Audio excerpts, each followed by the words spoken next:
Okay, good night. Here's FLORIAN RAGGL from Prairie Sports Village. Very, very cool with Peter Finch today. And we had a big training session behind us. Mammoth training session. Yes, yes. Pete, please explain what we changed today with my swing. Nothing. He came all the way for no reason. It was too good of a swing. I didn't need to do anything. Quite a lot, actually. We changed quite a lot. So I'll tell you what. Yes. If you want to jump on, because okay. I mean, obviously, guys who used to watch you, Florian, know you're a decent player.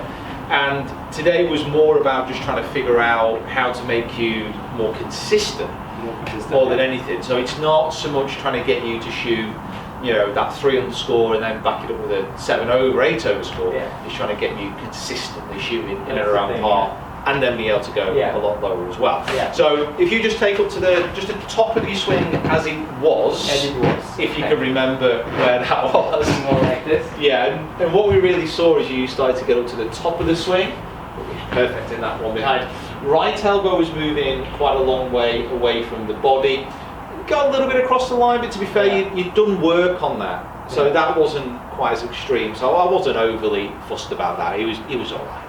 Yeah. So it was about he's over exaggerating things. He was pretty good. So it was about that. But what the problem was is on the way down, the elbow was moving downwards, getting stuck to the side of the body, and then the hands were moving out towards the ball.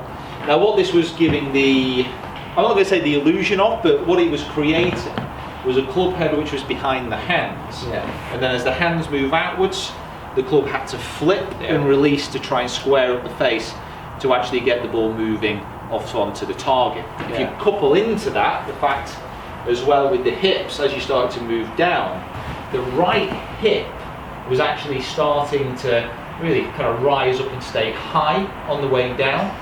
And as you were again moving into here, hands moving out, there was no real weight transfer onto your left side, and that left hip wasn't turning effectively. So again, you were moving into impact, and it was just all that big flipping action actually moving through. So it sounds there like everything was going wrong. Yes. But it wasn't. It wasn't the case. It was just the fact that it wasn't this bad. No, it really wasn't. It was just the case that timing the shot was very, very difficult. Yeah. So there were some really good strikes to begin with. Yeah. And then all of a sudden, big one left. Yes.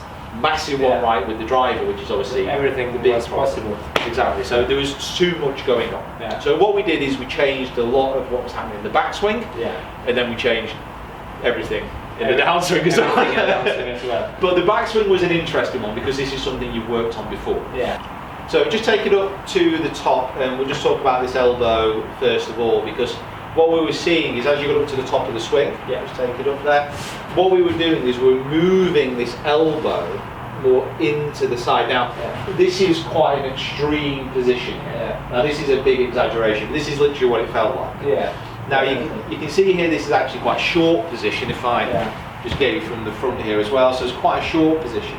So then what we got you feeling was that you were going low into your right hip, and this just allowed you to actually just turn and rotate a little bit more.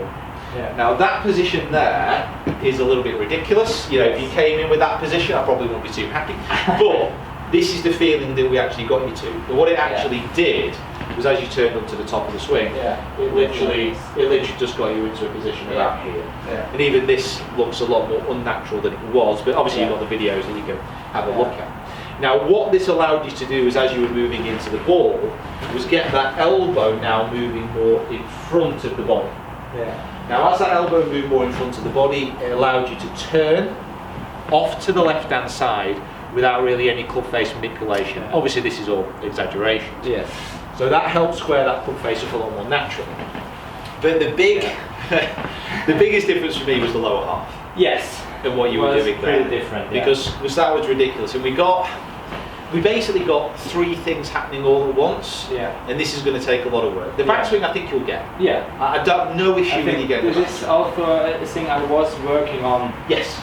Since a few months. Yeah, precisely. So you've already got a bit of background training in that, if you want to look at it. But it's a bit more extreme, the feeling. Yeah. But I like it. Yeah, it's very good. I mean, any time that you make a change like that, it has to be extreme. Yeah. if it's not extreme, you won't get the feeling. Yeah. Even a small subtle change, you have to exaggerate sometimes quite a lot. But I think overall you do pretty well. So I'm pretty comfortable that you're going to be able to get that. Yeah, it's the downswing that it's going to take a lot of work. So we started this with the wedges, but if you just get yourself just set up for me. Yes. And just take it up to the top. Yeah. So the feeling basically here, then, rather than what you were doing with the hips, the new feeling was to get your left hip shifting massively back and left, that right foot rolling, and the arm transporting down in front. Now, that type of positioning compared to where you were was ridiculous, but once you started to get this feeling, then it was just a rotation through to the top in your follow through. Now, again, big exaggerations, but the results that we saw were amazing. Very good. They were amazing. It was easier with the wedge before. It starts to get hard with the 7-iron, 100%. but it's practice. Yeah, absolutely. It's just graining in those feelings and feeling the exaggerations. And I mean, the facility you've got back home anyway, you're going to be able to check. Yeah, that's the key. You're going to be able to give yourself feedback. You're going to be able to check and see where you're at. Yeah. So what we did here with the videos, with the launch monitors, we were always able to check and confirm and tell you if you were there or not. So let's see an actual proper swing. Take one before that beautiful sky. Oh, that looks amazing, gorgeous, very good. So that big push and exaggeration. Remember, for you, it's got to feel quite short at the top. Nice. Yeah. And certainly what we saw is the ball flight there. It's so much more neutral. Yeah. So there's a lot less movement on it, left and right. And if you can hit those type of shots where even if your face is slightly out of line, you know, we're only going to be missing by a few yards rather than the 30 yards. But it was possible left and right. Yeah, 100%. So the first shots I hit today was ridiculous. Left and right with the 7-iron. It gave us something to do though, didn't it? Yeah. It gave us something to do. You didn't want to make this trip for nothing, did you? But no, it was very, very good. Go on, let's see another one. I like that. That made me all smile. That made me all weak at the knees there.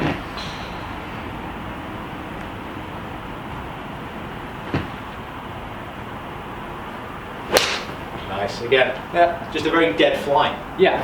And you can, as you're moving through there, I mean, we're still a little bit there, rather than moving into here. But as you're coming through, like your arms are moving so much more around the body, and you're doing so much less with.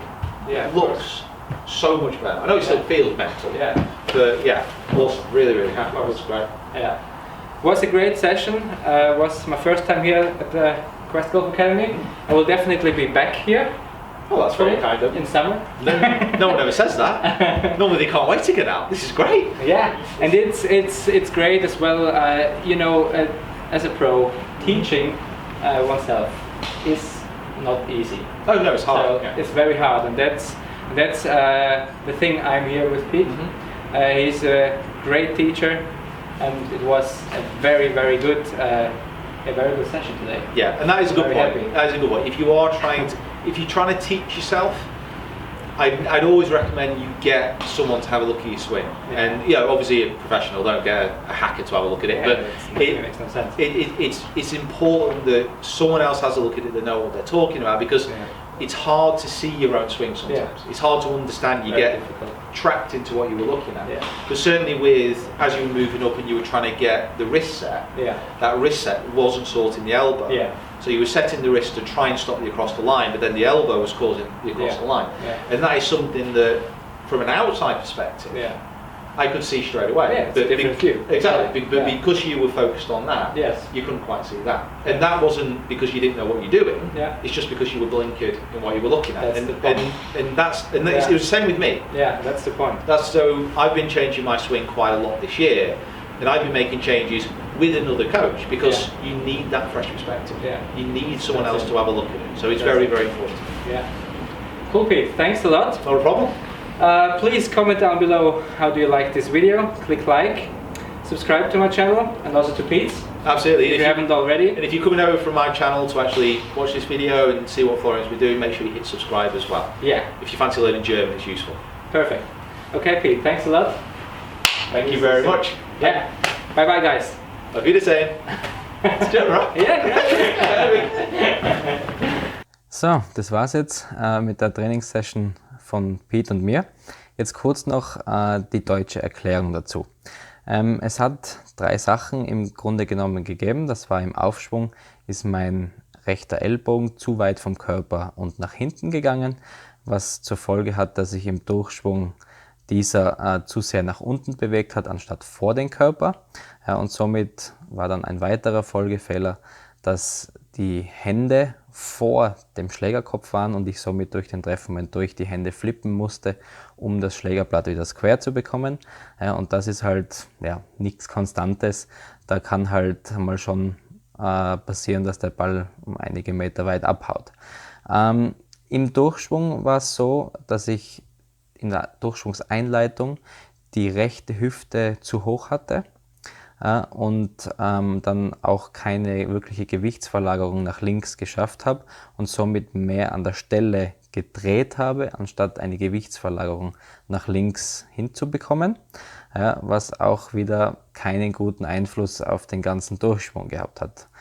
Und dann dass die geflippten Hände im Durchschwung, da waren dann schon ein paar Faktoren dabei, die sehr unkonstant waren.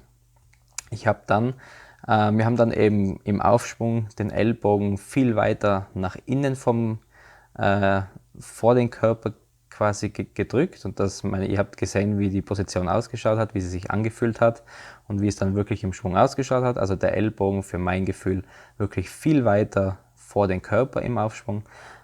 Dann tue ich mich auch viel leichter im Durchschwung in die richtige Position zu bekommen und brauche dann auch die Hände nicht mehr zu flippen, weil das Ganze viel kontrollierter zum Treffmoment kommt. Vom restlichen Körper, vom Unterkörper her haben wir daran gearbeitet, dass ich den Durchschwung eingeleitet habe mit einem Gefühl, dass ich die Hüfte massiv nach links schiebe, also in Richtung Ziel, dass ich das Gewicht vom rechten Fuß zuerst auf die Innenseite von den rechten Fuß verlagere mit dieser Gewichtsverlagerung und dann erst quasi vom Gefühl her die Rotation mache.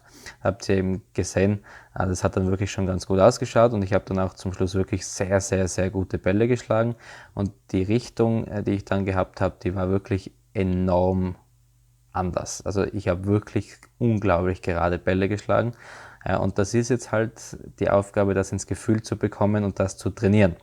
Was keine leichte Aufgabe wird, weil das war wirklich schwierig für mich, muss ich ganz ehrlich zugeben, aber es hat auch gleichzeitig motiviert, weil ich weiß, genau, wenn ich das hinbekomme, dann ist mein Spiel um eine Klasse besser.